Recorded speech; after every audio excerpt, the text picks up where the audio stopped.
Paul Poberezny was really a phenomenal guy. He had a great military aviation career. He grew up flying at an early age, had a great military career, and in the early 50s, he decided to start a club, down in the Milwaukee area. In 1953, he decided to call it the Experimental Aircraft Association, and he and his wife, Audrey, were really the only employees, the only people, kind of like my parents with Aircraft Spruce way back when. Over the years, it just grew and grew and grew and grew, due to a lot because of the guy he was, and he was an inspirational guy. He went to groups and spoke, and he encouraged people to get involved in this movement of building your own airplane. And look at it today at AirVenture. There's thousands and thousands and thousands of people who have done this over the years, and a lot of it's really due to the early work that Paul put in. I'm Jim Irwin, the president of Aircraft Spruce. I have my sons Mike, Rob, and Jeff with me. They're all vice presidents in the company. Aircraft Spruce goes back really to the mid-50s when my parents, Bob and Flo Irwin, started a small aircraft parts company in Fullerton, California called Fullerton Air Parts.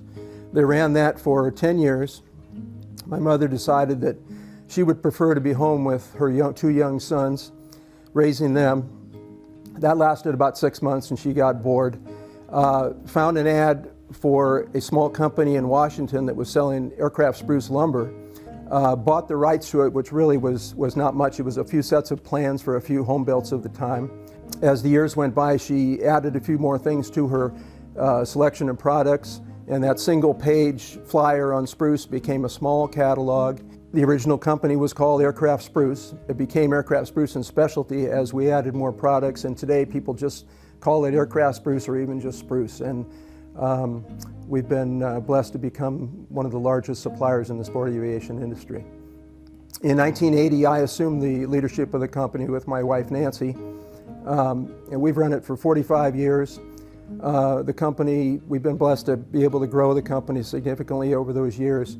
And now we have our three sons that are very rapidly taking over the business, and we're very proud of that, and we're hoping for continued growth in the future.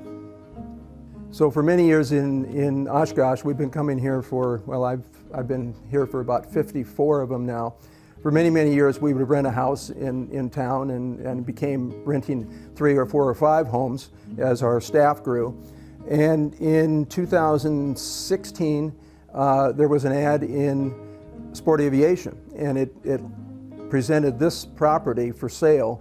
And I saw it and I thought, I don't know who might buy that property, but we have a long connection with the AA. We know the Pobereznys personally, and if there's an opportunity to preserve this property and keep it as a mini museum for the Pobereznys and for EAA, we should take it. And we began talking to the Poberezny family. We came to terms on that, and we purchased it in early 2017 and started staying here at Oshkosh, and we've been here ever since. And it's a wonderful place to stay for a week during AirVenture. So now we're in the basement bar, as Paul called it, downstairs below the main home, and there's a wide variety of photos and memorabilia on the walls, and you can spend hours looking at this stuff, and it's just fascinating. It dates back to the 30s and 40s and 50s, and his heyday in aviation, and all his friends that he had throughout the industry, and it's just a great place to spend some time. Here we are, we're still in the basement bar area. This is the bar that Paul entertained a lot of aviation luminaries through the years, had a lot of parties, and often they spent time down here during AirVenture and throughout the year. So if these walls could talk, they could certainly tell a lot of stories. But again, there's a tremendous amount of memorabilia here, and we come down here and enjoy it quite often. Picture here of the home in the early days. You can see how small the trees are. That was probably taken in when they moved in the early 1990s. They were quite a couple and quite a partnership with Paul and Audrey, both on a personal level and what they did with the AA. This is a picture of my dad, Bob Irwin, taken in front of his BT-13, Vultee BT-13 at Palm Springs. Around 1958, I assume my mother, Flo, took that photo. And this is the same airplane. He sold this airplane in 1962 and told us that the airplane was just going to be scrapped and used for the engine itself. And so we assumed the airplane was gone. Around 2015, many years later, my brother and I discovered through Googling the old N number, it went to a new N number and found out that this airplane was still in existence. It was owned by a customer of Aircraft Spruce in South Carolina and was back in the back of his hangar. It hadn't flown in somewhere around 20 years. I kept asking him if I could buy the airplane, and we went back and forth for several years, and finally he said, yeah, I'm not going to restore it, so why don't you get it? We trucked it out to California. It was restored by Aero Traders out at Chino Airport and became the most expensive BT-13 in the world through that process. But in 2018 it flew again, and I had no tailwheel time whatsoever. I've got about almost 6,000 hours. I've never flown a tailwheel aircraft, but I learned to fly it here in this BT-13. And my brother and I flew in the airplane together, and it was just a great experience to be back in the same airplane that I used to be in as a small boy. My dad used to put me in the back seat and say, just don't touch anything. And I have great memories of flying around the LA basin with him as a very small boy, and then to be able to come back and fly it myself so many years later was just a surreal experience. Right now we're going toward the annex, and this is the building that Paul had his workshop in, his drafting table and the area that he built his airplanes. We took over the little office in the front and called it the Aircraft Spruce room, where we put up a lot of our own photos from Aircraft Spruce through the years. And so we have a little bit of our own company here in the annex, and then the other part is just like Paul left it with his memorabilia. We're now in the Aircraft Spruce room, which is a part of the annex that we put a lot of our own memorabilia and photographs on the wall here, kind of our little history of Aircraft Spruce. There's still a lot of Paul's photos on the wall as well. But when we look around, we see photographs of airplanes that we've owned through the years. There's quite a few pictures of Bob and Flo Irwin on the wall. And it's kind of a nice history of Aircraft Spruce and some of the articles that have been written about our company through the years. And we enjoy spending time in here every time we come back to the home. We're here at Paul Poberezny drafting table. He created many wonderful home-built aircraft designs right here at this table. And there's a lot of photographs on the walls throughout this annex. This is a historic room where he not only designed airplanes, but he also built them. In the open area over here to my right, he would always have an airplane under construction. Here's some of his plans. These things are just priceless. They're 60, 70 years old in some cases, and just beautiful plans from a guy who knew how to design an airplane. Yeah.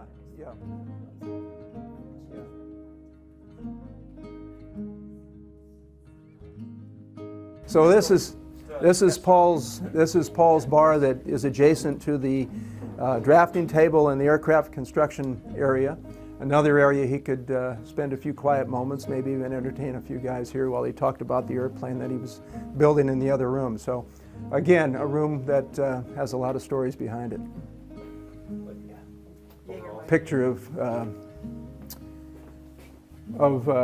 Dick Rutan and Gina Yeager along with Paul and Audrey when they arrived at Oshkosh in the summer of 1986, I believe, which was a few months before they went on their world flight. And of course, it drew thousands and thousands of people, drew worldwide attention even then. And then when they flew the airplane around the world, it was an incredible accomplishment. And of course, we just lost Dick a couple of months ago. But they were very close with, the Rutans are very close with the Pobereznys, and we're a big part of the growth of aviation here at Oshkosh. Really? Is that right? Look at that, we're finding new things right now. Never saw those before. I haven't either. We're leaving the annex and we're going to walk down to the West Wing, which is another collection of Paul's memorabilia. And down in the distance is the memorial garden, where he has the tribute to some of his friends that he lost through the years, and Paul and Audrey's name have been added to that sign in recent years. And then off to the right is Lake Audrey, named after Paul's wife. So we're now in the West Wing, which is again a collection of Paul's memorabilia, a lot of his documents, his books. I mean, you could spend days going through all this material, and it's really fascinating. No bar in this room. This was all business. So yeah, just a collection of old memorabilia, parts from his airplanes. It's too bad Paul's not here to tell us what all this stuff is, because that would be even more fascinating. But just to look at the collection is really interesting. The Irwin family and Aircraft Spruce would like to thank Flying for coming out today, the day before our adventure starts, and spending some time with us here at the Poberezny house. What a wonderful piece of aviation history, a property we're very honored to own and to maintain, and to keep for the future of the EAA members and anybody that wants to come here and see where Paul lived and what he did and his memorabilia and what the beginnings of EAA were really all about. So thanks for coming out, and we hope you enjoyed the visit. Thank you. Thank you.